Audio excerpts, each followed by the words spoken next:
done a job on him, and they took people's phones off him.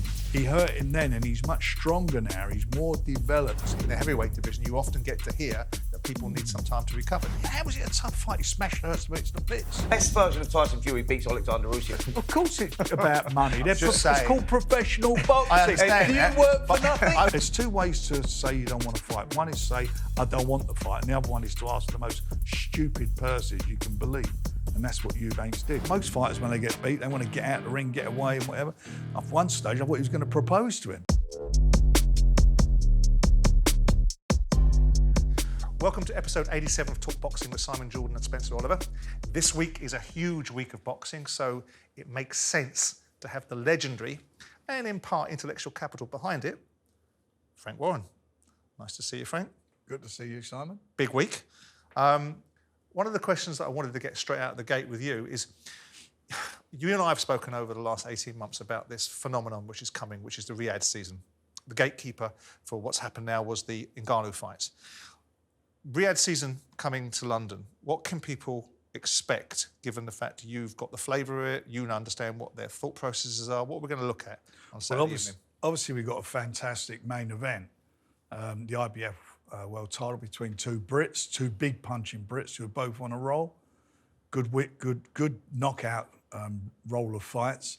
That fight, everybody knows, is going to be spectacular. We've got an unbelievable undercard yeah. that we probably normally couldn't, well, we wouldn't be able to put together without it being sponsored by Riyadh season.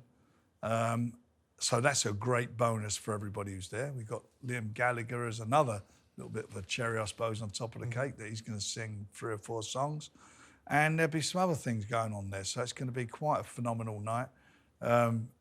And we're going to have roughly 96,000 people in the building. You've touched upon it, and of course it's the headline grabber. I think there's some wonderful fights now. I think the fight that you've made with Ben Shalom, Willie Hutchinson versus Josh Boaz is a great fight. But the feature event, the event that most people are going towards, even though most people, I think, will go there for the undercard as well, is, of course, Anthony Joshua versus Daniel Dubois. This is a big fight, Frank. It's a big opportunity for Daniel. I mean, I think that Daniel is bona fide the IBF champion. There's a little bit of snide observation that he hasn't won it, but I think that's rubbish, because I think Hrgovic would have been the fight to win it. It just happened that the timing exercises of when the belt was taken or when Usyk gave the belt up, there's a bit of semantics going on in there. But this is an exciting fight. I mean, your take on what's going to unfold is prevalent. So go ahead, tell us what you think. I obviously, I've been in the Daniel Dubois business from the beginning, and I believe he has the tools to beat him. And one of the reasons I signed him in the you had mixed loyalties in the Joyce Daniel Dubois fight because you had a foot in two camps. I did. Well, but with 2 fighters were there, but we put them on. We didn't pull them apart. I mean, I had the opportunity. Fair enough. Happen. That's the business we're in. But in this particular instant, obviously we're in different camps. He's with Matchroom, and the fight came about because Daniel took the fight against Hrgovic, somebody who nobody was fighting. Everybody was avoiding him. He was a mandatory challenger for 2 years for the IBF title. So it was, and the IBF were getting to a stage where they were going to strip somebody. We managed to get it for the interim title. But we'd made the fight, we'd made an agreement with Joshua before that the winner of the fight would fight Joshua at Wembley. And obviously Joshua is he's the bigger name. For obvious reasons. I think it's fair to say, though, he's a legitimate IBF world heavyweight champion, because, like you say, against Hrgovic, that fight should have happened, but timings weren't right. So, people talking about him being a bona fide and just, interim champion is unfair. I've made that point. I've qualified that point. But he, and he obviously he beat Hrgovic and beat him in style. And in those first couple of rounds, he was getting clipped himself a few times. He took a few shots, and anyway, the fight's on, and that's it. And I think it's a better fight anyway, because it's two Brits. What do you make, Frank, of the progress of Daniel? Because in that fight, which I was at with you at the Mansion Club during COVID, where he lost to Joe Joyce, he went and got himself together a little bit. I don't think either of the performances against Kevin Lerena and Trevor Bryan were particularly inspiring, but notwithstanding, they got wins. You match him against Usyk. We have this debate about the performance he put into that fight. And the fact that the low blow, I didn't think it was a low blow. You categorically didn't think it was a low blow. And the argument is that you know, he's potentially had an opportunity taken away from him. He then beats Jarrell Miller. He beats Hrgovic, as you discussed. What do you think has been the main reason why we've gone from the potential damage that was done to his reputation, where people started talking about quitting against Joe Joyce, through to where they now look at him being rehabilitated by the performance against Jarrell Miller, which, by the way, I think he should have won. But the Hrgovic fight is the one that really rubber stamps his position. This 18 months, what do you attribute to the reality of where he is now and the successes that he's having? I think you've got to go back to the Joe Joyce fight. And what happened with that, originally, that was going to be at the O2. We sold out. Yeah. We sold out, and unfortunately, COVID happened. COVID came along. And then we wound up, as you say, it was in wherever it Mansion was. Club, yeah. We went there. And he was in front on the judge's card. All he had to do was stand up and he'd have won that fight. But his eye was getting worse and worse during the fight. And eventually, he went down on one knee. And everybody, a lot of people, and certainly in the business, was saying he's a quitter and so forth. The eye was dreadful.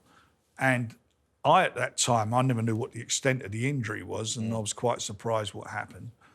And unfortunately, we couldn't, because when you get an injury like that, they can't take an X-ray or image of it because of the swelling. It won't show up properly. And had to take about, 5 days before he could go and see the specialist, which he did, who then said that he broke 3 or 4 of his bones in his orbital. Yeah. And also said that it was that much away from having a detached retina, and had he had that, his career would have been over. So he did the right thing. And as he said, it was excruciating. Every time he was getting hit there, he said it was just like it going into his, like felt it was going into his brain. And there was a long rehabilitation after that.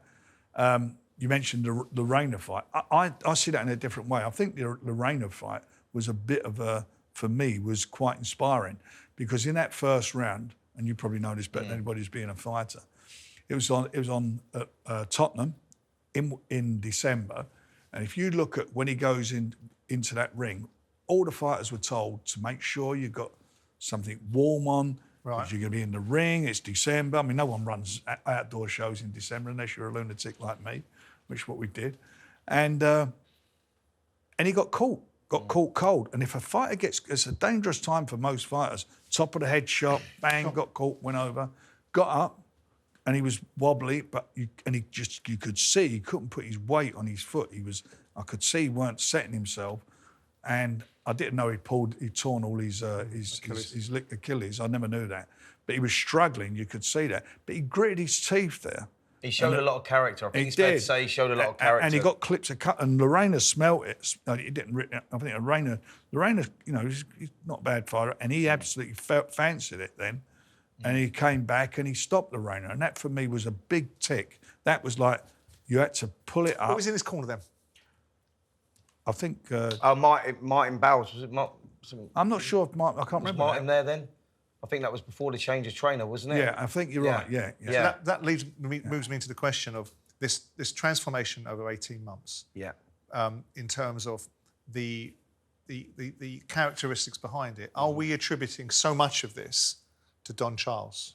Well, listen, I think that what you must understand about Daniel Dubois is that he's just turned 27 years of age. You know, he was still very much on that development stage. Shane McGuigan, by the way. Yeah, Shane McGuigan, sorry, yeah. That's right. But yeah, I think that he's just coming of age now. And I think the fight that actually moulded Daniel Dubois into the fighter that he is now is, Don Charles plays a big part in that, because Don says that he's not working on the physicalities, he's working on the psychological side.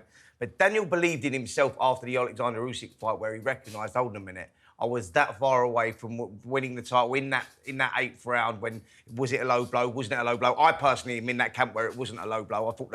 I thought that Usyk done a great job of hanging around. Well, the referee and Daniel just sort of went off the boil, and he learnt a lot from that. But that was the moulding of him as a fighter. He's only 27. The Jarrell Miller fight and the Hrgovic fight, especially last time out, showed that he does belong at that level. This is a dangerous fight for Anthony Joshua. Did Usyk fight for Daniel? I mean, you took an opportunity, and the matchmaking that you make for fighters, like Yard and with Kovalev and Beterbiev from that. I do think Anthony Yard is ungrateful, and I'll talk to you about that perhaps later on in the show, because the matchmaking that you get for these fighters is brilliant, with all due respect. Do you think that when you put him in against Usyk, it might have been a tad early? No, because he first of all, he was the WBA regular champion. He'd beaten Trevor Bryant, if you remember. He went to the States, Yep. Don King's undefeated fighter, and beat him. I expected him to beat him. I thought it was a good match for him, and he'd done a job on him. And then the Usyk fight was ordered. And at that stage, Usyk, you know, I look at him against Derek Chisora. He didn't impress me too much against Derek Chisora in that fight. Chisora actually gave him I think he showed the blueprint, Leaned him all over, didn't he? Yeah. Just basically use your size and the physicalities, and that's how he you was beat a him. big guy. You know, he was a bigger man, and I've always felt that Usyk is vulnerable to the body, and I've looked at him a lot, and I watched a lot of the amateur fights, and I've seen him complaining when he gets caught to the body. He even complained against Joshua when Joshua caught him there. He had a moan to the referee about it, and I felt that he was, you know, that was the thing. And the tactics, if you watch him in the dressing room warming up, everything is body shots. It's all, he's throwing lots of shots with Don to, you know, warming up in the dressing room.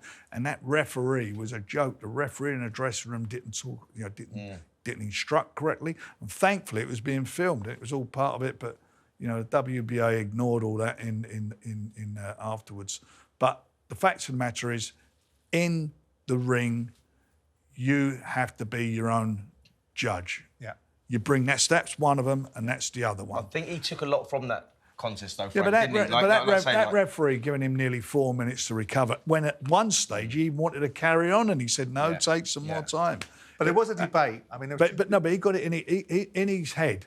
You could see him losing.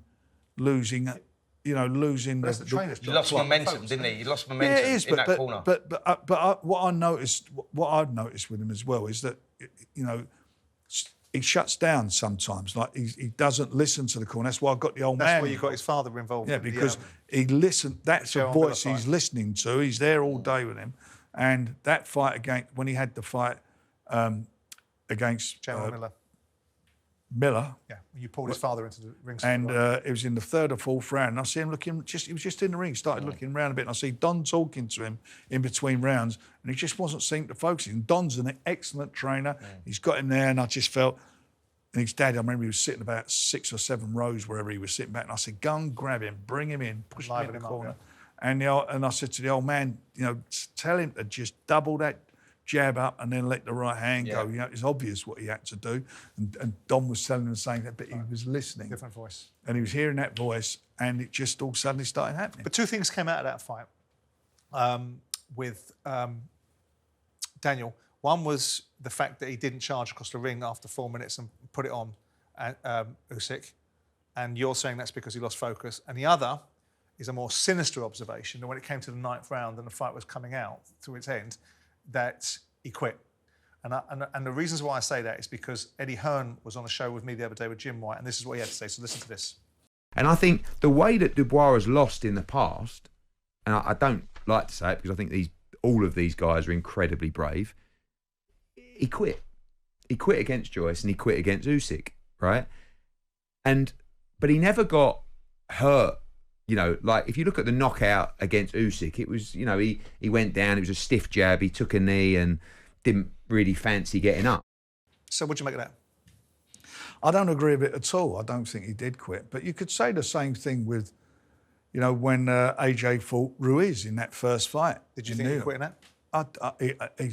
He didn't seem to want to carry on with the fight, did he? I mean, he didn't grit his teeth in that fight. And I've got to tell you something, after the fight was over, I've never seen anything like it. I mean, he weren't like, you know, he weren't like he was complaining. He was being so friendly and over it. Most fighters, when they get beat, they want to get out of the ring, get away and whatever. At one stage, I thought he was going to propose to him. It was just like, you know. So where's your new best mate Eddie going with that observation then? Well, that's his view. If that's his view, that's his view. But we'll find out on the night, won't we? Because the fact of the matter is, on the night, you've got 2 big punchers in there.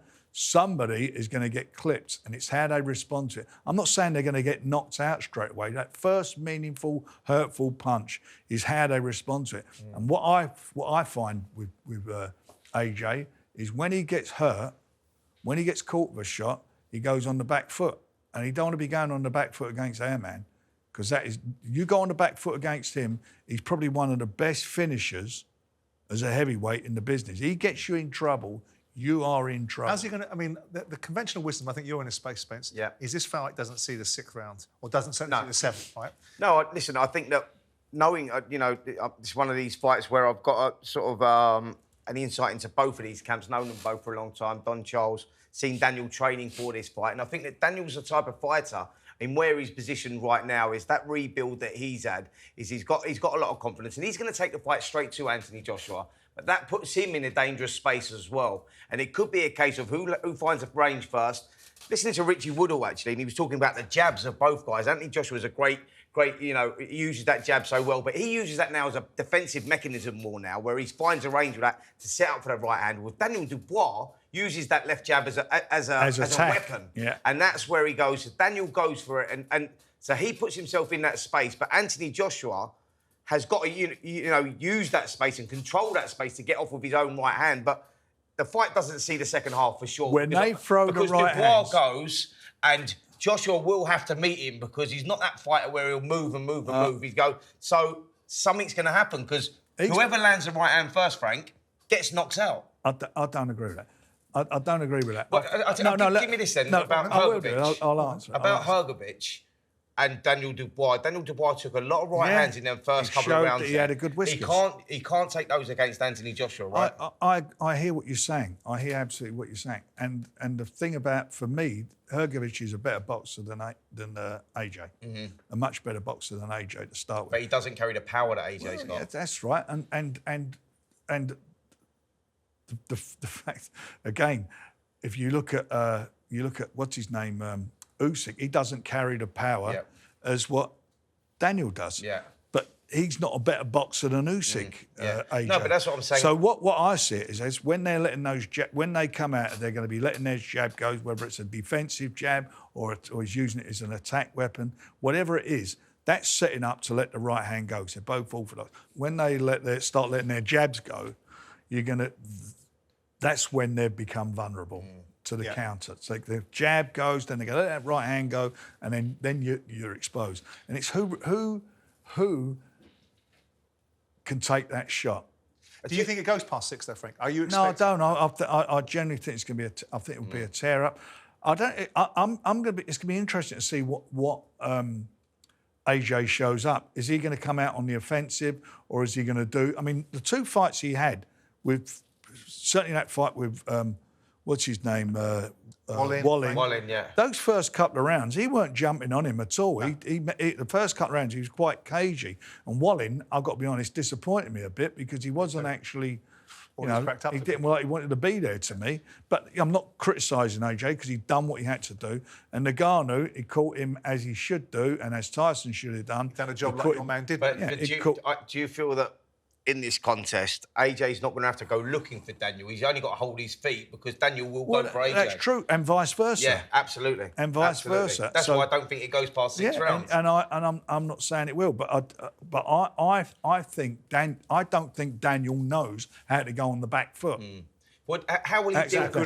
Frank, how do you think he'll deal with the crowd? I mean, AJ's been there. He's done that against Klitschko, so he feeds off these occasions. How would Daniel deal with that? I mean, could that be the difference between winning and losing in this one?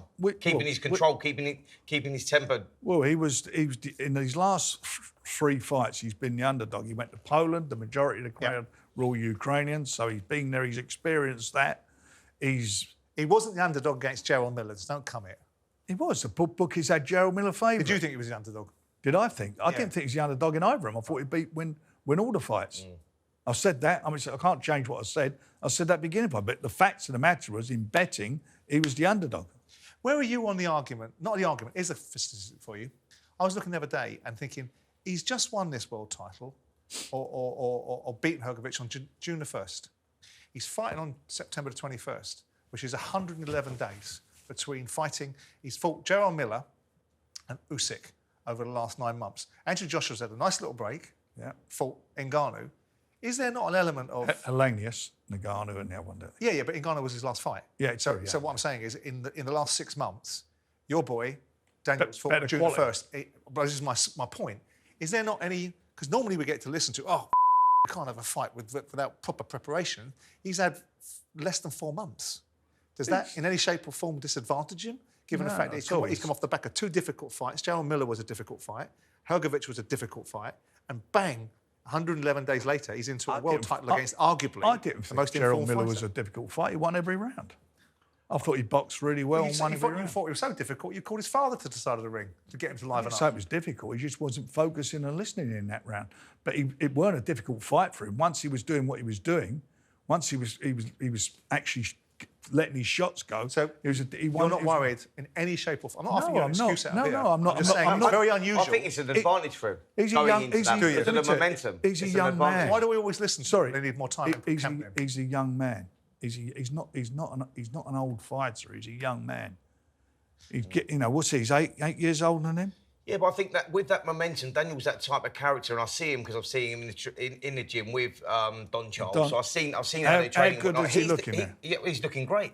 Because he's that type of kid that needs that. He needs that activity. Just a question. The inactivity, I think, works against him. So I think that actually it puts him in a better space going into the Joshua I think it's a nice thing to see. But too often we're listening to that XYZ amount of fighters need XYZ amount of time. Who says that, though? But depends on the fighter.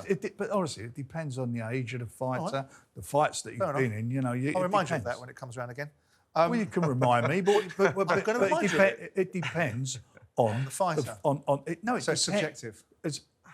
You can't just say every fighter can fight 4 or 5 times a year. I'm not saying that. I'm just saying simply in the heavyweight division, you often get to hear that people need some time to recover. If it's not a concern, it's not a concern. Well, if they've been in a tough fight, of course they do. Which he was in against Hrgović. How was it a tough fight? He smashed Hrgović to bits. Are you having that? Well, did you think it was tough? We just sat here. You just sat here and said to him. It was very tough. For 2 rounds? For the first couple of rounds, it was very tough. He got hit with 30, 40 right hands that he can't get taken off with Anthony Joshua. And he come through that, and then he did bash Hrgović up. All right, it's a red herring then. Done a job on him. He did do a job on him. And he was a big underdog for that, going into that fight for me. Massive underdog. A huge underdog. Right, he's a red herring then. What do you make of Anthony Joshua's last 12 months? I saw you the other day talking to Eddie Hearn and Eddie Hearn having his view on what your fighter was doing and how he was this, that and the other. Right? What's your view on what Anthony Joshua's done? Because I made a comment, insofar as my comments have any relevance, about the fact that Anthony Joshua hadn't gone to the well, hadn't gone to the space where people questioned that he could still go to, which was a dark place when it gets stuck on him. Right? Because I don't think it got stuck on him by Jermaine Franklin. I don't think Helenia stuck it up on him. I don't think Wallin did. You've already expressed that he was disappointed with him. And Ngannou got done to him, which your boy should have done to him in the first place, which was put on his arse. Right? But what do you make of the last 12 months? Because there's now this camp that there's a better version. This is the best version of Anthony Joshua. It's just more than that. He's got a new trainer. Change of trainer, yeah. He's got a new trainer and he seems to have gelled with him, and Ben's a good trainer. So he's doing well with him, and he's built a confidence level on with the level of fighters he's been in with. What do I think of it? Yeah. You think is this the best version of Anthony Joshua that's been around? I'll tell you after the fight. Not at this stage. I think not beating anybody. The rebuilding process for Anthony Joshua since the Usyk defeats have been over 2 years, and that rebuilding is not with the physical side with him. That's all here, the psychological side. And I think that right now he's probably in the best headspace he's been in for a long, long time, since go back to the Klitschko days. Yeah, and the question is if Daniel Dubois gives him one on the chin, is he going to still be in that same condition mentally? But no one can answer that until only he'll answer that. Klitschko did that to him, put him on his arse, and it's only that Klitschko then backed off him afterwards. You wonder where that fight would have gone. Answer me an undiplomatic question. Your boy's the IBF champion of the world. Yeah. How's this build Joshua versus Dubois? And how am I listening to you sit on the table with the gloves are off, being told that your boy's been given a shot? Because when we made the fight, as I said at the start of this, it was against Hrgović, and the winner of that was going to fight Joshua. That was how it was planned out. And if Joshua... Is it just a tacit acceptance you're the B side of the coin? Of course, he was at that stage. He was the B side. But you're not. You're the IBF champion now. Well, it's now, but I can't change around what the contracts were. So it's just based upon what it was originally. At that time, it was the moment in time. If we was doing it now, it'd be a different ballgame. Right. Frank, you mentioned there the gloves are off. That all that kicked off there, that was quite good to see Daniel Dubois actually coming out of himself a little bit, getting into Anthony Joshua, mind games playing and everything else. Was that genuine needle between the two there? Of course it was. I mean, yeah. I mean, it's no nonsense with it. He'd done the same thing against Hrgović. He's shown Daniel's shown a different side to him since the AJ thing. I'm sorry, since the Don Charles, since the team up with Don Charles, he's showing a lot more confidence. Since the fight with with Usyk, he seems to he's matured mentally. He's turned the corner, and he's also matured a bit more physically. He's a different type of guy, and he's more confident in what he's doing. And that confidence level at the moment is very, very high. And you've got to maintain that on the night. And if the confidence is there, I really fancy him to do the job. Because there is a difference in Daniel, isn't there? Because there's been a couple of occasions, and again, I'm not being disrespectful, that he's been a mute in press conferences. You know, when Gerald Miller was giving him the big one. But he did come back at Miller at that press conference. I can't remember what he said to him. It was about being a baby at the dead, and he's going to be his daddy. And that was the line of the press conference. But I've also noticed that recently, as he's gotten more and more on camera, I saw some digital footage where he's talking to one of the digital guys, whoever it was, and I noticed that his level of eloquence and articulation is becoming more varied, which means he's getting more confident, isn't it? Yeah. Because I think that's the part where Daniel doesn't shine, is the ability to communicate with the media, which is difficult. I know, I'm not criticising, I'm just saying. Because he's never been bothered.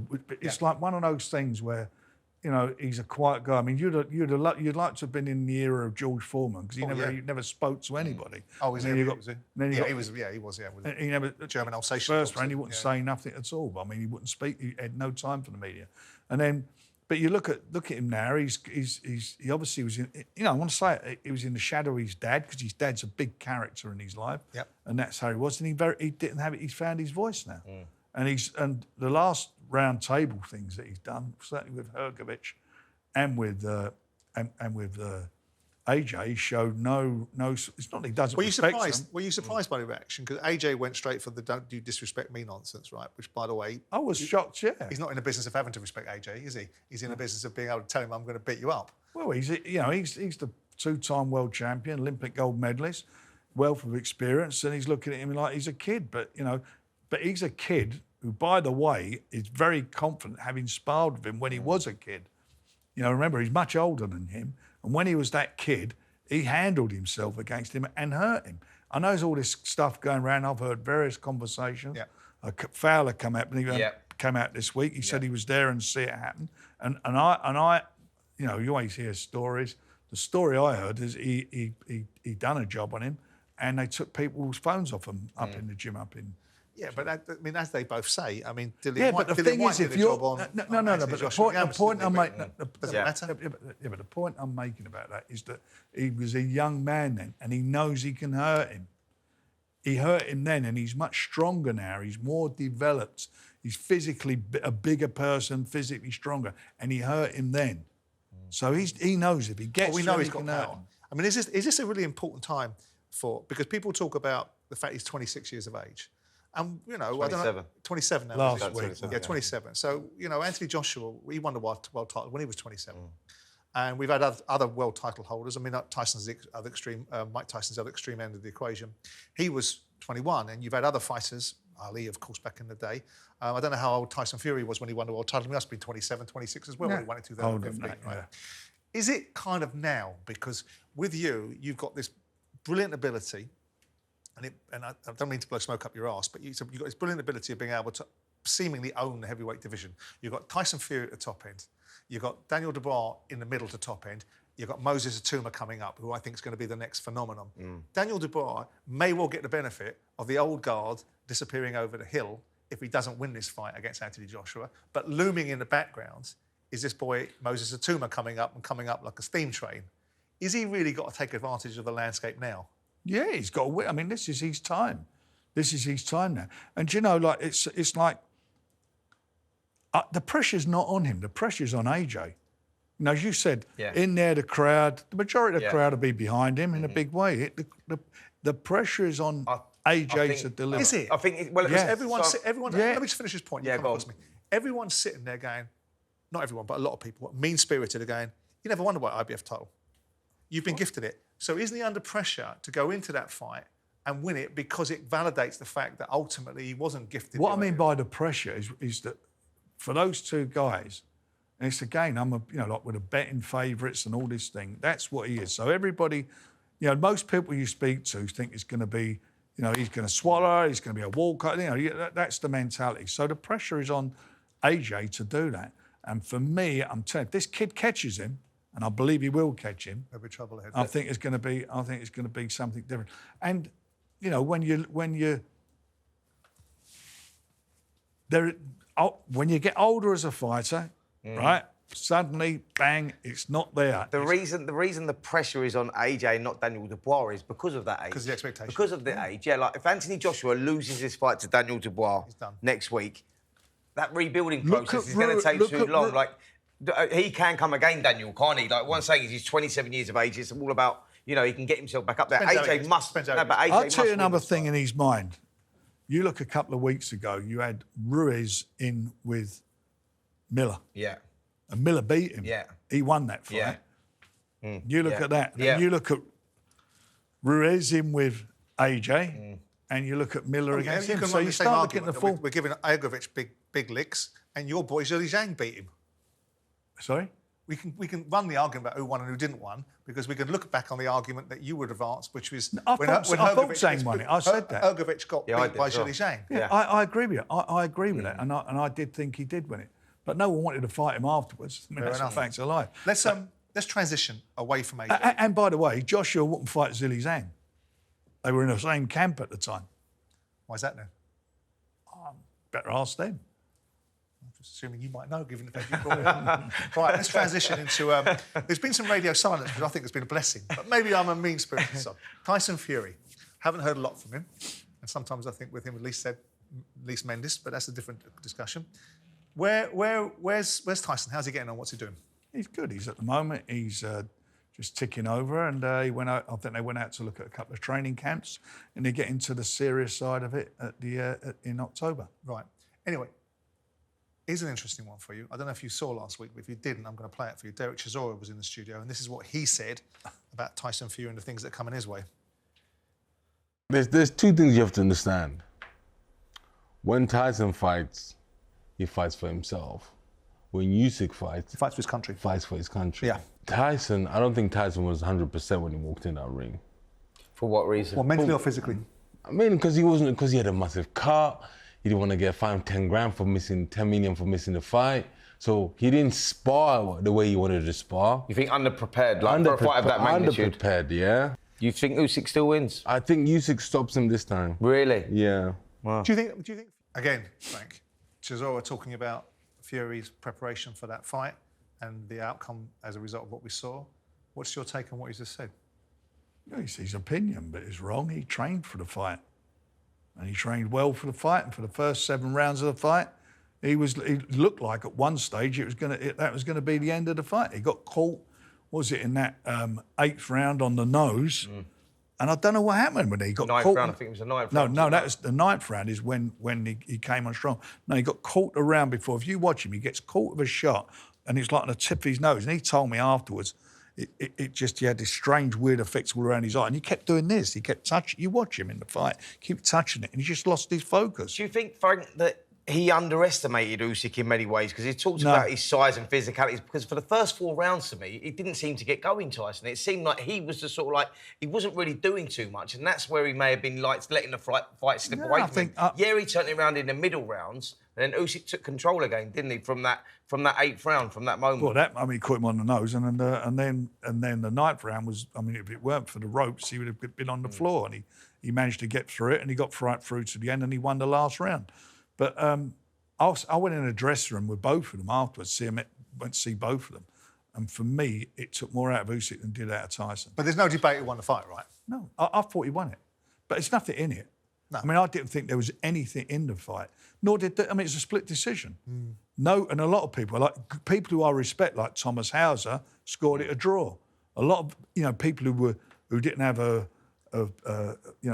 biased view or like myself, if I was biased, people who were independent, quite a few of them scored it as a draw or by 1 round. You don't think that was a fight was a draw, do you? No, I thought Usyk won by, I think I scored it by 2 or 3 rounds. Yeah. I had Usyk winning. I think he lost his fight at the beginning of the fight, Fury, because for me it seemed like he didn't turn up, as in he let Usyk do what he wanted and just nick those rounds. They were competitive rounds, but he was allowing Usyk to nick the rounds. I didn't think, see, that's how you score, but I didn't do that. But if you look at the judges' scoring, it was quite, you look at the scorecards, it was quite... Yeah. But he soon picked up the slack, though, didn't he? Ultimately, he might have let the first couple of rounds get away from him and not dictate the pace, but he soon picked up... He controlled the middle part of the fight. Everybody I was sitting next to... came again.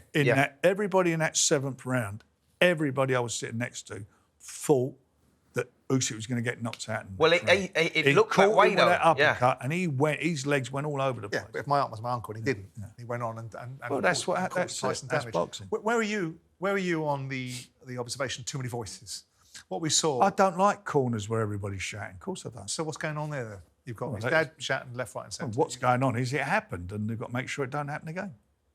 They've got to sort it totally out. agree. There's got to be one voice. Can't change it. It was what it was. I don't like that in any fighter's corner. No, I think that any fighter, when you're in a corner and everything's going on, and you know you've got to take those instructions, it has to be one voice and one voice only. You can't have voices coming from everywhere because it just creates mayhem in the head. Well, hang on. A moment ago, we had his dad coming, Daniel Dubois' dad coming in, needing to be a second voice. He became the only voice.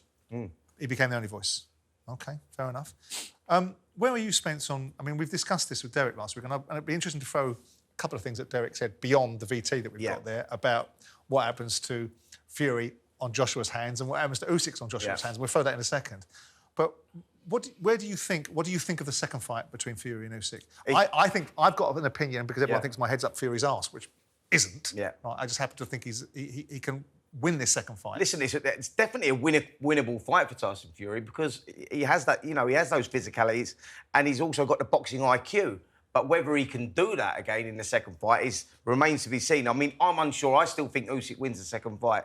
I just think that Tyson Fury, I'm not sure where he's quite at. He's still got stuff now to prove to him. Like, a best version of Tyson Fury beats Alexander Usyk, but I'm not sure that best version is around anymore. That is a very valid point.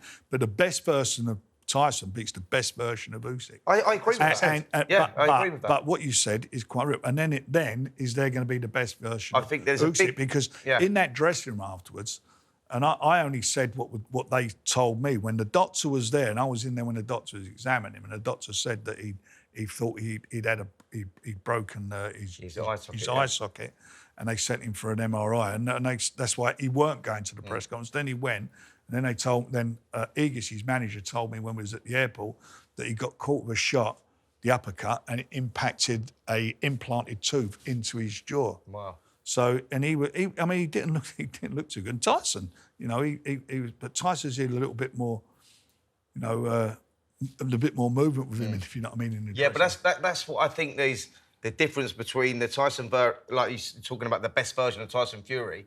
That is the difference. It is that the feet are maybe not once what they were. When he won the title against Klitschko, and if they're not, then he's got a tough night, Frank. And I genuinely. One thing about it, he's got a great boxing IQ, and he wants to fight, and he definitely, obviously he wants to fight, and it's going to happen. But I just feel that he's got the, I do feel he has the ability to stop Usyk. After his and what Derek says, Derek's. Well, we'll get to that in a second. Yeah, I'm sorry. What are you going to? But after the Dillian Whyte demolition, which I thought was a men against boys.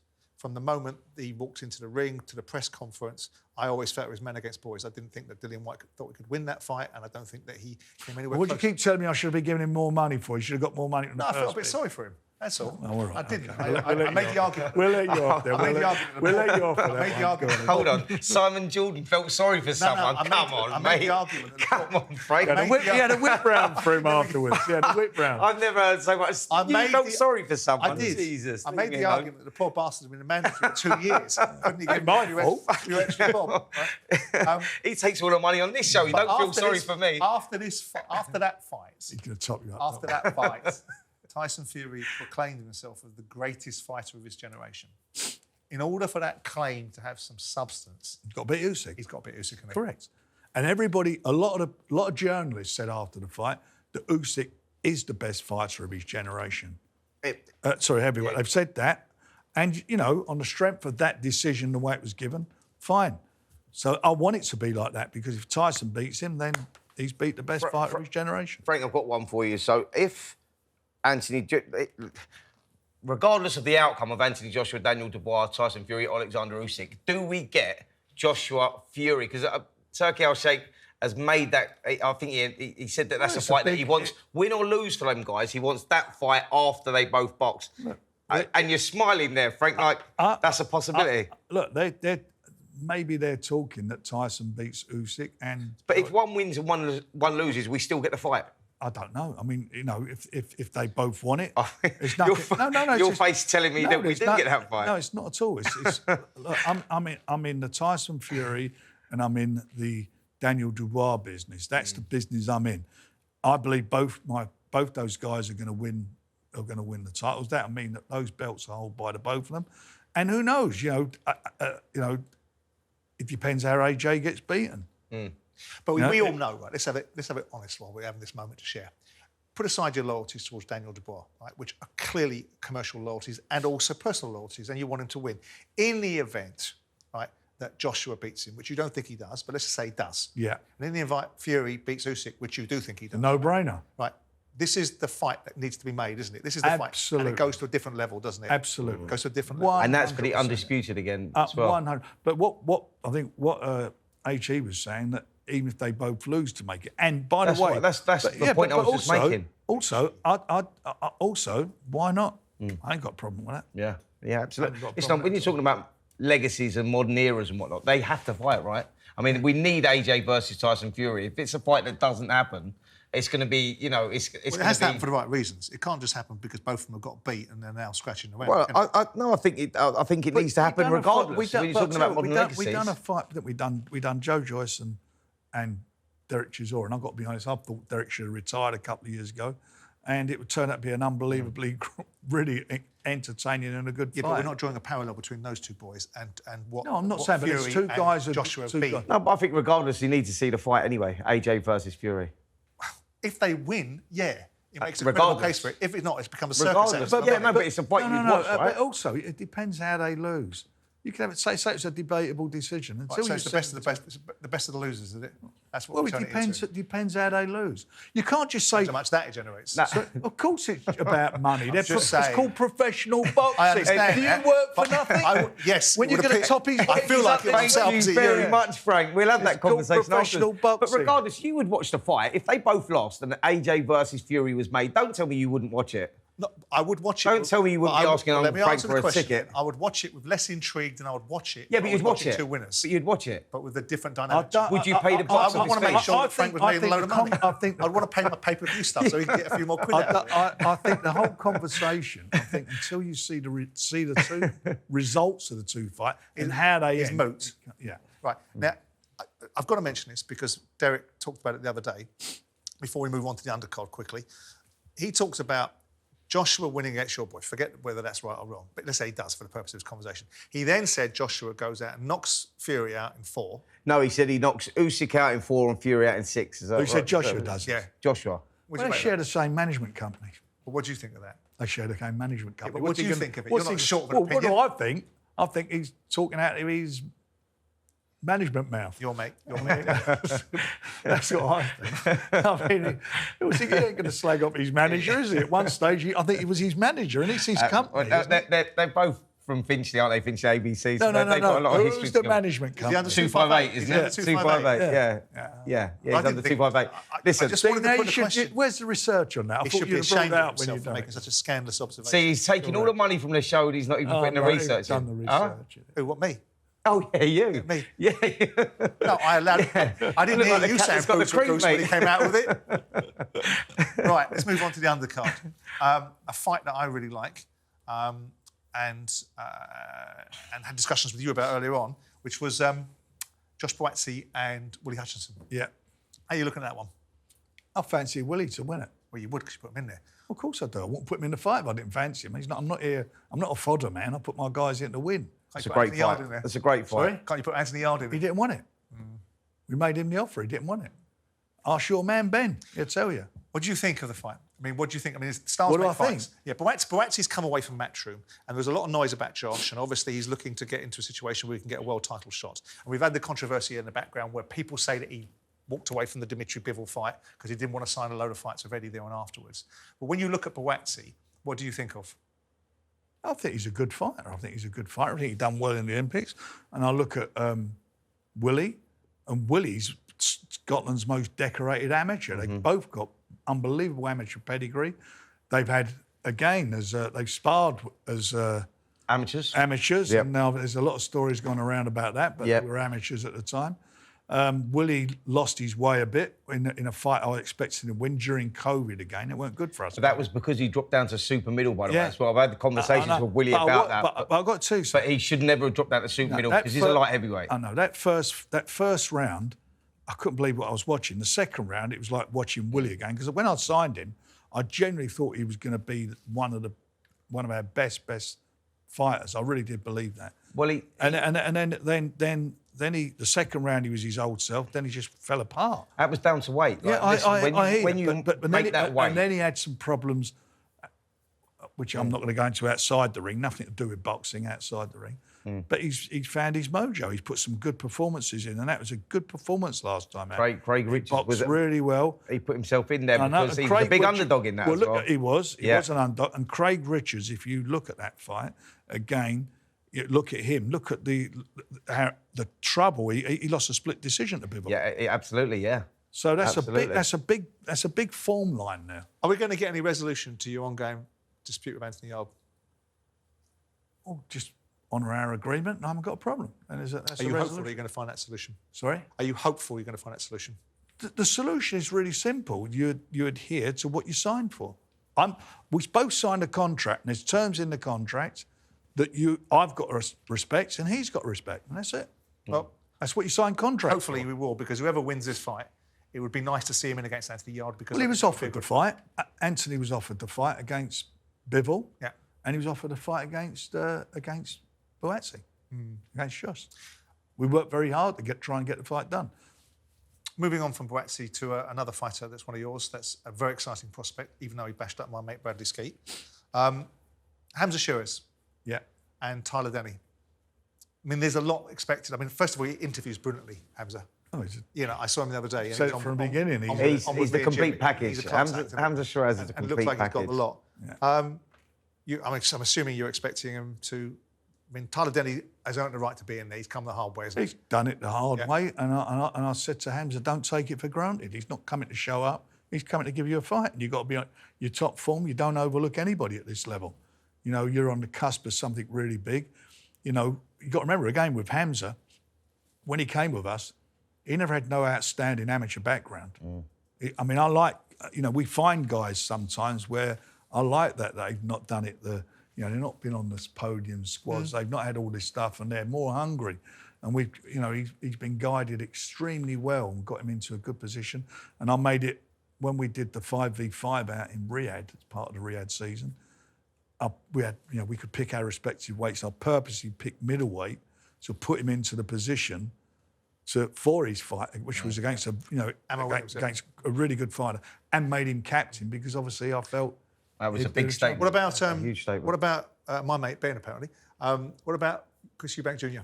You fancy putting Hamza Sheeraz in against Chris? I fancy it. There's two ways to say you don't want to fight. One is say, I don't want the fight, and the other one is to ask for the most stupid purses you can believe. And that's what Eubanks did. We offered him the fight. He's supposed to have had the fight. But would you like it? He asked for $5 million to fight. Well, not for $5 million, I wouldn't. No. Eubanks boxing October 12th out in Saudi. But what I'm saying is, he should be fighting. He should be out there fighting either Hamza or Denzel Bentley. That's what he should be doing. That's what he should be doing. Right. That's 34-year-old next generation.